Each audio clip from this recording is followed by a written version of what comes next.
Channel Bangla, আমি সহেলি আপনাদের সঙ্গে। 9ই আগস্ট আরজি করে যে জঘন্যতম, যে চরম নিন্দনীয় ঘটনা ইতিমধ্যেই ঘটে গিয়েছে, তার আজ 25 দিন কেটে গেছে। তবে এই 25 দিনে তিলোত্তমা কিন্তু শান্ত হয়নি। তিলোত্তমার বিচারে তিলোত্তমা কিন্তু জেগে উঠেছে। প্রায় প্রতিটা দিন, রাত দিন এক করে সাধারণ মানুষ পথে নেমেছে। এই আন্দোলন যেন তীব্র থেকে তীব্রতর হয়ে চলেছে। আজ 4 সেপ্টেম্বর আবারও রাত দখলের ডাক দিয়েছে সাধারণ মানুষ। সুপ্রিম কোর্টের বিচার পিছিয়ে গেল, 25 দিন কেটে গেছে, এখনো পর্যন্ত কোনো রকম সদর্থক বিচার নেই। সিবিআই এখনো পর্যন্ত কিছু জানাতে পারেনি। আপনি কি মনে করছেন? এই বিচার যত পেছাবে আমরা তত এগাবো মিছিল নিয়ে। এটা নিয়ে আর কিছু বলার নেই। সব নাটক হচ্ছে বিচারের নামে। আমরা আশা দিই সিবিআইয়ের উপর, আমরা আশা রাখছি, কিন্তু প্রশাসন তো সব কিছু প্রমাণ সব লোপাট করে দিয়েছে। কিছু করার নেই আমাদের। তারিখ সেই যাবো যতদিন না বিচার হচ্ছে, আমরা এই জায়গাটা ছাড়ছি না। শুনলেন সাধারণ মানুষের মধ্যে যে উত্তেজনা, যে দিক দিক করে জ্বলতে থাকা আগুন, সাধারণ মানুষের মধ্যে কিন্তু এখন দাবানলের মতো ছড়িয়ে গেছে। তারা কিন্তু তাদের দাবিতে অনড়, তাদের সিদ্ধান্তে অনড়। তারা বিচার নিয়েই ছাড়বে। সিবিআই ভরসাটা এতদিন ছিল, আজকের থেকে ভরসাটা কমে যাচ্ছে। সেই জন্য কারোর উপরে আর ভরসা নেই। দুটো ব্যাপার আছে, কোনটার বিচার, খুন না চুরি? চুরির বিচার হবে, কিন্তু বাকিটা হবে বলে মনে হয় না। শুনলেন, আমি একজন ডাক্তারের সাথে ইতিমধ্যে কথা বললাম। তার গলায় আশাহত, হতাশার সুর শোনা গেলেও কিন্তু তিনি কিন্তু নিজের দাবিতে অনড়। নিজের মধ্যে যে দাবানল তার মধ্যে জ্বলছে, যে আগুন জ্বলছে, সেটা কিন্তু এখনো জ্বলন্ত। তিনি জানাচ্ছেন যে তারা বিচার নিয়েই ছাড়বে। এই আন্দোলন তীব্র থেকে তীব্রতর হবে, আন্দোলন চলবে। আমি ভীষণভাবে বিরক্ত। এটা কেন হবে? আজকে অসুস্থ হতে হলো, আগে অসুস্থ হলো না, এর মানেটা কি? এইভাবে আমাদেরকে মানে একটা কিসের মধ্যে ফেলতে চাইছে এরা, বুঝতে পারছি না। 25 দিন কেটে গেছে, এখনো পর্যন্ত বিচার মেলেনি। কোনো বিচার মেলেনি, এবং আগামী দিনে কি হবে তাও আমরা বুঝতে পারছি না। সিবিআইয়ের উপরে কতটা ভরসা রাখছেন? এখনো ভরসা রাখছি, দেখা যাক কি হয়। তবুও আমরা এবার বিশ্বাস রাখতে চাইছি, কারণ যদি এইবার বিচার না পাই, আমাদের কিন্তু এই আন্দোলন আরো খারাপ দিকে যাবে, আরো তীব্রতর হবে, আরো তীব্রতর এবং খারাপ দিকে যাবে।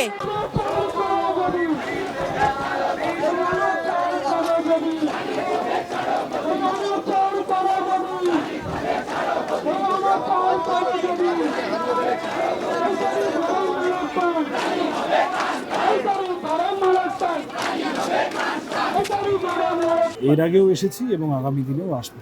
দলীয় পতাকা নিয়ে সিপিআইএমের মিছিলেও হাঁটব।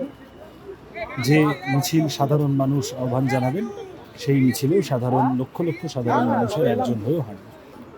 প্রথমত তো জেলে পড়া উচিত। জেলে ঢুকেছে কিনা জানি না, অশোকনগরের মহিলারা ওর বিরুদ্ধে অভিযোগটা করেছিলেন, সেটা আমি দেখেছি। সেকেন্ডলি হচ্ছে যে ও কেন মমতা ব্যানার্জি স্বয়ং ফোঁস করবো বলে তারপরে পরের দিন ঢোক গিলতে বাধ্য হলেন। কাকলি ঘোষ দস্তিদার থেকে কাঞ্চন মল্লিক সবাই যা বলছে, পরের দিন বলছে আমি ওরকম বলতে চাই না। তো এই তৃণমূলী কাউন্সিলরও নিশ্চয়ই একটু সেই রবীন্দ্রনাথের কবিতা ছিল না, বাবু যত বলে পারিষদ দলে বলে তার শতগুণ। তো একটু বেড়ে খেলতে চেয়েছে। ও ভেবেছে কী বললে দলের কাছে নম্বর বাড়বে, সেই সব ভেবে বেশি বলতে গেছে। এই মানসিকতা, ধর্ষকাম মানসিকতা। সুতরাং তৃণমূলী কাউন্সিলর যা বলেছে তাতে করে আদতে এটাই প্রমাণিত হয় যে তৃণমূল কংগ্রেস দল ধর্ষণের সংস্কৃতিকে কমব্যাট করার বিষয়ে সিরিয়াস নয়, বরং তারা প্রশ্রয় দিয়ে থাকে। বাকি যা সব বলেছেন, তো পশ্চিমবঙ্গ তো গত 12-13 বছরে গেদে, কামদুনি, গাইঘাটা, হাঁসখালি, পার্কস্ট্রিট সবই দেখেছে।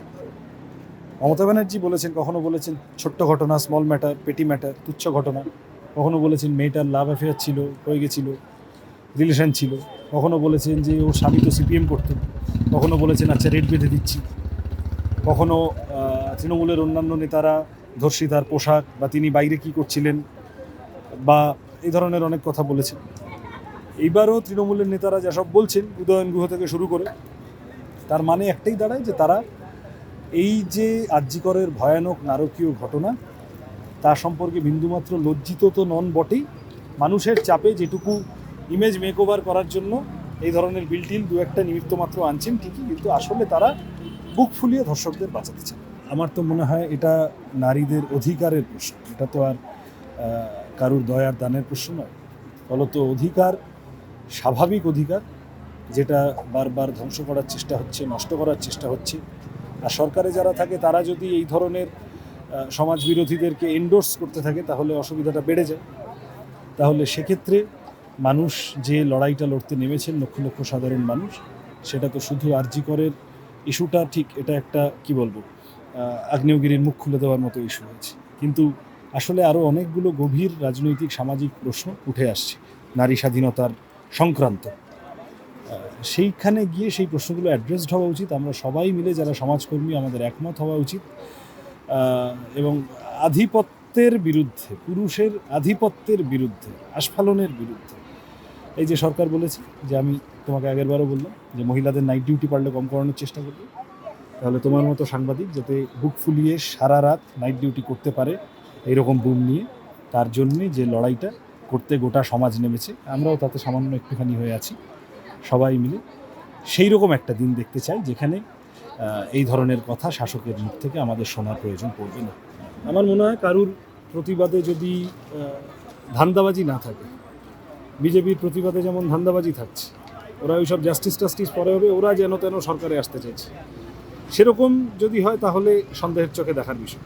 কিন্তু কেউ যদি কোনো সৎ মনে প্রতিবাদ করতে আসেন তাহলে সকলকে এই সময় স্বাগত জানানো উচিত এবং সকলের প্রতিবাদ একসাথে নিয়ে আমাদের এগোনো উচিত। এটা মাঝে বিজেপি দু একদিন মাঝখানে বন্টন এইসব করতে গিয়ে ঘোরানোর চেষ্টা করেছিল, কিন্তু তারপরে মানুষের এই বিপুল আন্দোলন, এসএমসিআই তো ধর্মঘটের ডাক দিয়েছিল, প্রথম দিকে দিয়েছিল। মানুষের আন্দোলন যে রাস্তায় আছে আজকে সারা রাত যা আমরা দেখলাম গোটা রাজ্য জুড়ে, তাতে করে ইট ইজ এভিডেন্ট যে যে কেউ যে কোনো কথা বলে দিলেই এই আন্দোলনের অভিমুখ সরাতে পারবে না। জাস্টিস ফর আরজি কর, এবং তারপরে এমন পরিবেশ তৈরি করা যাতে এমন ঘটনা আর একটাও না হয়। এই ঘটনায় শাস্তি তো বটেই, আগামীর ঘটনাগুলোকে রোধ করা, সেই অভিমুখেই আন্দোলন আছে, চলছে, very much present. Lakh lakh মানুষ সেই নিয়েই রাস্তায় নামছেন। সুতরাং কেউ মাঝখানে ডিরেল করার চেষ্টা করলেও মানুষ এত বোকা না। আমরা রাজনীতির লোকেরা মাঝে মধ্যে মানুষকে বোকা ভাবি আর আমাদেরকে ওপরে ভাবি, ওরকম বিষয় না। মানুষ নিজের মতো করে ঠিক বুঝছেন যে কে ঠিক বলছে কে ভুল করছে, নিজের মতো করে মানুষ রাস্তায় নামছেন, বলছেন তোমার স্বর আমার স্বর, জাস্টিস ফর আরজি কর। তাহলে আপনার দাবি? অনেকগুলো দাবি, প্রথম দাবিটা এইটা, জাস্টিস ফর আরজি কর। পুলিশ মন্ত্রীর পদত্যাগ, স্বাস্থ্যমন্ত্রীর পদত্যাগ, সিপি বিনীত গোয়েলের পদত্যাগ, অনেকগুলো কথা আন্দোলনের মধ্যে থেকে উঠে আসছে। সেই সমস্ত দাবি যা এই আন্দোলনের দাবি, সেই সবকটা আমার দাবি, আমাদের দাবি। সিপিআইএম গোটা রাজ্য জুড়ে সই সংগ্রহ করতে নামছে, সুপ্রিম কোর্টে সই সংগ্রহ করে পাঠাবে। সুপ্রিম কোর্টের উপর চাপ তৈরি করা, সিবিআইয়ের উপর চাপ তৈরি করা যে তোমরা বিচার দাও, মানুষের মেজাজ বোঝো। আর বামফ্রন্টের মতো করবে, এগুলো আমরা করব। আর এই আন্দোলনের রাশ সাধারণ মানুষের হাতে আছে, লক্ষ লক্ষ সাধারণ মানুষ ঠিক করছেন। যারা এতদিন আন্দোলন চালিয়েছেন তারা যা ঠিক করবেন আমরা সেইভাবে থাকবো। আমি এই আন্দোলন মাঝখানে গিয়ে ঠিক করে দেওয়ার কেউ নেই। আরও এরকম অনেকগুলি খুন, তরতাজা প্রাণ চলে যাওয়া, সেগুলো মেলেনি। আমি এই কারণে বললাম আরজি করের ঘটনাটি একটি আগ্নেয়গিরির উদ্গীরণ, মানে লাভামুখ খুলেছে। বলছেন সমস্ত কিছুর পর্দাফাশ হবে। মানুষের ক্ষোভ এই ঘটনাকে কেন্দ্র করে সামনে এসেছে। এবার অনেক পুরনো কথা, এগুলো উঠবে, আস্তে আস্তে উঠছে, ইতিমধ্যে শুরু হয়েছে অনেক কথা ওঠা। কিন্তু সমস্ত কিছুর মধ্যে প্রাইম কথাটা হলো আরজি করের এই নারকীয় ধর্ষণ ও খুনের ঘটনার শাস্তি চাই। এটাকে কেন্দ্র করে বাকিটা সব কথা উঠবে, সব কথা থাকবে। যাদবপুরের জন্য তো আমরা সবচেয়ে বেশি গলা ফাটিয়েছিলাম, বিচার তো পাওয়া গেল না, অপরাধীরা ঘুরে বেড়াচ্ছে যাদের নামে অভিযোগ ছিল। যাদবপুরের ভিতরে এনকোয়ারি কমিটি যে রেকমেন্ডেশন করলো ইউনিভার্সিটির ভিতরে, তখন ইউনিভার্সিটিকে গালাগাল দিতে নেমে গেল একদল লোক। সেই ইউনিভার্সিটি যেগুলো রেকমেন্ডেশন করলো সেগুলো কতটা পালিত হলো, আইনানুগ কী ব্যবস্থা নেওয়া হলো, পুলিশ প্রশাসন কী করলো, এগুলো খোঁজ করে দেখো, বুঝবে যে যাদবপুরের ঘটনা, আরজি করের ঘটনা বা আনিস খানের খুনি, তাদের সম্পর্ক আছে, তারা কাছাকাছি আছে।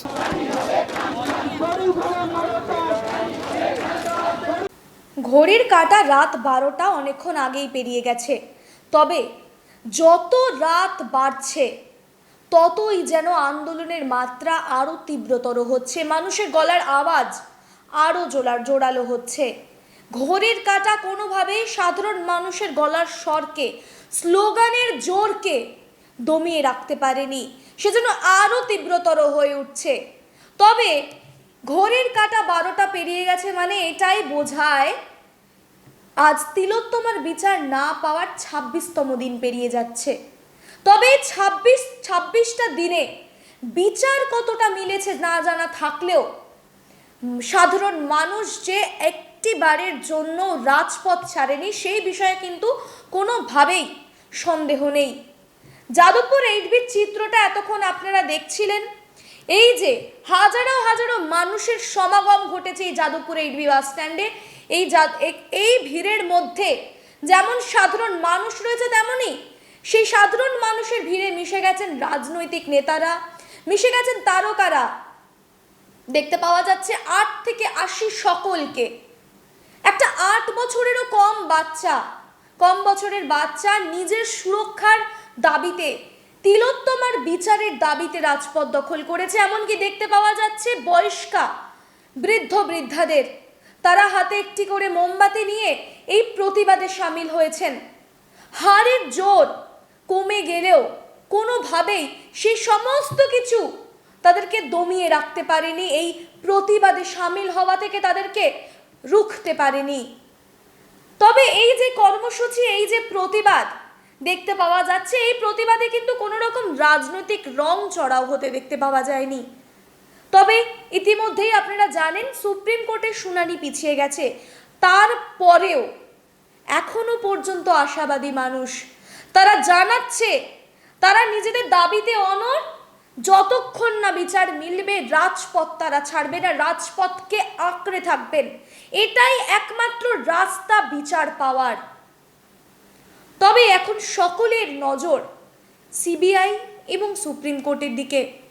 সুপ্রিম কোর্টের পরবর্তী শুনানি কবে এবং সুপ্রিম কোর্টে সিবিআই কি নথি পেশ করতে চলেছে এবং সেই নথিতে কি এমন তথ্য উঠে আসবে যা রীতিমতো চাঞ্চল্য ছড়িয়ে দেবে সমগ্র দেশে।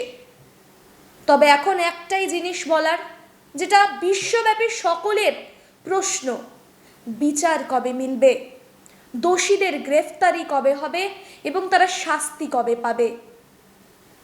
নজর থাকবে আমাদের, কারণ বিশ্বব্যাপী মানুষের নজরও এখন সুপ্রিম কোর্টের দিকে। সেদিকে নজর আমাদেরও থাকবে। আপনার নজর থাকুক ডিজিটাল খবরলালের পর্দায়। খবর আপনাদের, নজর আমাদের।